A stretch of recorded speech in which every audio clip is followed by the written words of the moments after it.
안녕하세요. 오늘 시바이누에 관련된 이야기를 하려고 마이크를 켰습니다. 여러분들 일본 정부가 시바이누를 정식 자산으로 인정을 했습니다. 대단한 일이죠. 특히 이제 일본 정부라고 제가 표현했는데 좀 더 구체적으로 말씀드리면 일본 금융청이 시바이누를 정식 자산으로 인정을 했습니다. 이제 이렇게 된 배경을 보면은 지금 현재 일본이 암호화폐 과세 체계를 새롭게 규정을 하고 있어요.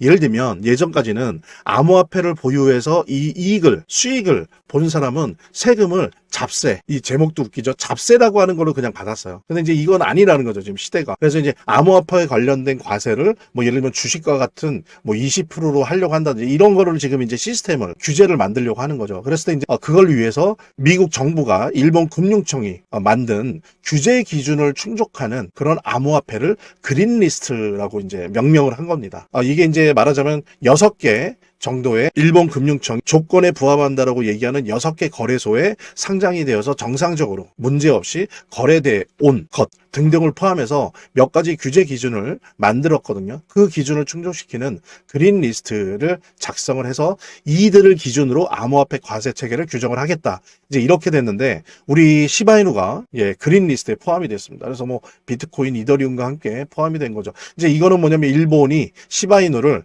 단순히 소위 말하는 잡코인 그리고 가벼운 민코인 정도가 아니라 정식 가상자산이다. 디지털 자산이다 라고 규정을 했다라고 볼 수 있고요. 이 부분이 당장은 아니지만 이게 중요한 거죠. 여러분들 SBR이라고 하는 거 들어보셨죠? 여러분들 SBR 그죠? SBR이 뭐냐면 그거죠. 스트래터직 전략적 비트코인 리저브드 전략적 비트코인 비축 인 거죠. 근데 중요한 건 이 비트코인이 처음에는 비트코인만으로 얘기가 되어지다가 그 다음 단계는 어떻게 했습니까? 비트코인, 이더리움, 그죠?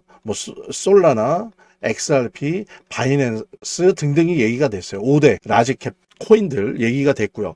근데 이제 이거는 이러할진데 예를 들면 얼마 전에 카자흐스탄 국가가 비트코인 채굴하는 걸로 유명하죠. 카자흐스탄 같은 경우에 1.4조 달러 그 규모의 국부 펀드를 만들고 있습니다. 1.4조 달러 큰 국부 펀드죠. 근데 이게 다른 자산은 안 넣고요. 암호화폐만 넣고 있어요. 암호화폐만 넣고 있는데 이 카자흐스탄 1.4조 규모의 그 국부 펀드, 암호화폐 펀드에 뭐가 들어가 있냐면은 예를 들면 비트코인, 이더리움, 솔라나, XRP, BNB 다 들어가 있습니다. 근데 정말 재미난 게 거기에 그렇게 표현을 했어요. 밈코인, or 스몰 사이즈 코인 이런 식으로 해서 따로 분류를 하면서 거기에 예를 들면은 프로 정도 배정을 하면서 거기에 나와 있는 리스트에 우리 시바이누가 들어가 있었습니다. 시바이누랑 도지랑 그다음에 또 파이코인 등등이 있었는데 몇 개가 있었는데 이제 말하자면은 이걸 보면은 제가 미리 말씀드리지만 카자흐스탄의 국부 펀드, 암호화폐 국부 펀드에 시바이누가 들어가는 거예요. 자, 그러면 여러분들 국부 펀드를 만드는데 예를 들어서 5개만 갖고 한다? 그렇게 안 해요. 물론 비율은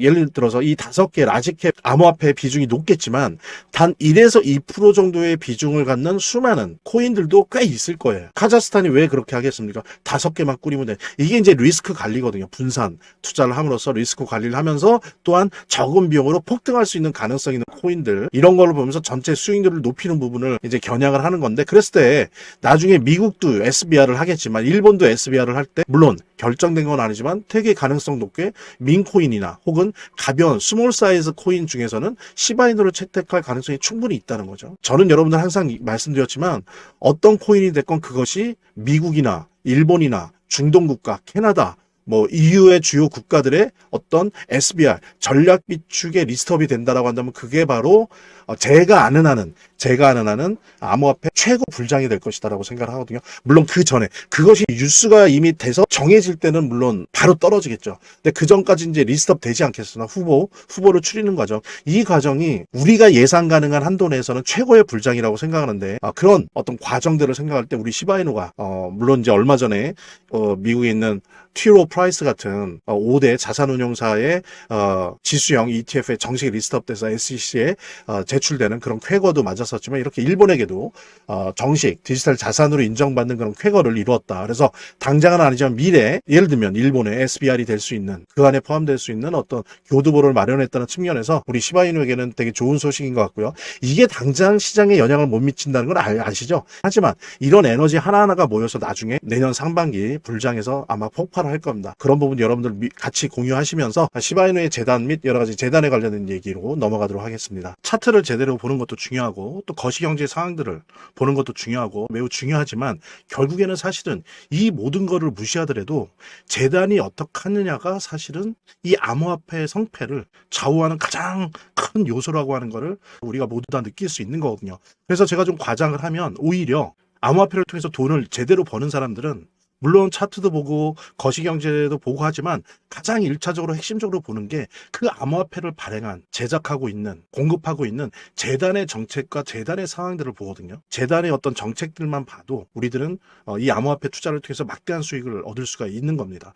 특히 그중에서 우리가 많이 보려고 노력하는 것들은 락업에 관련된 것들이에요. 그리고 락업의 해제에 관련된 것들이에요. 재단이 얼마나 우리가 암호화폐 투자를 함에 있어서 중요한 요소인지를 깨닫고 그 다음에 특히 만약에 우리가 암호화폐를 투자함에 있어서 재단에 무엇을 봐야 되는지 함께 공유하는 그런 시간을 짤막하게 좀 갖도록 하겠습니다. 그래서 제가 여러분들이 최대한 쉽게 이해할 수 있도록 일단 락업 해제에 대해서 먼저 설명을 좀 드려볼 건데요.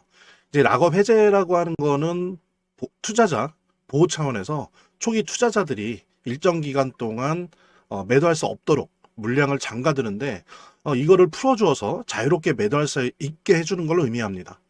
그래서 통상적으로는 락업 해제 이후에는 대규모 물량이 시장에 풀리기 때문에 강력한 매도 압력으로 작용해서 가격이 급락하는 모습을 보여주게 되는 거죠. 그런데 우리가 이제 주목해야 될 점은 락업 해제 직전의 모습입니다. 락업 해제 후에는 대부분 급락이 오거든요. 그렇지만 그 전에는 대부분 가격의 급등이 연출되기 때문이죠.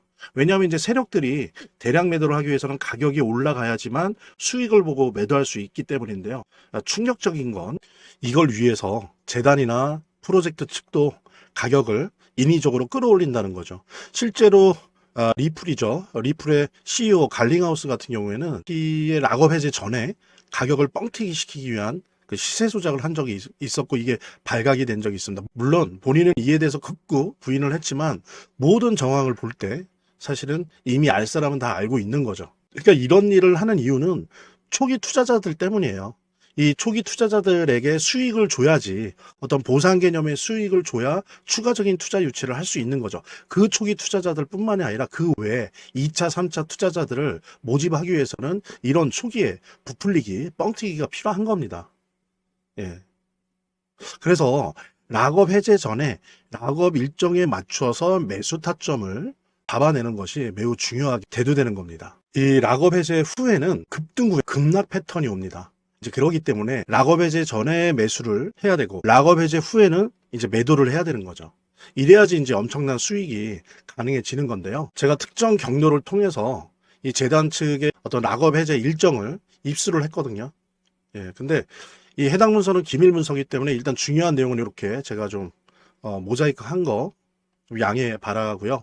그러니까 이 문서에는 이제 재단 측의 락업 일정부터 물량, 목표가까지 모든 것이 나와 있습니다. 그래서 해당 일정에 맞춰서 상반기, 하반기 이렇게 나뉘어져 있는데 해당 일정에 맞춰서 세력들은 가격을 끌어올리고 그 다음에 이제 매도를 하겠죠.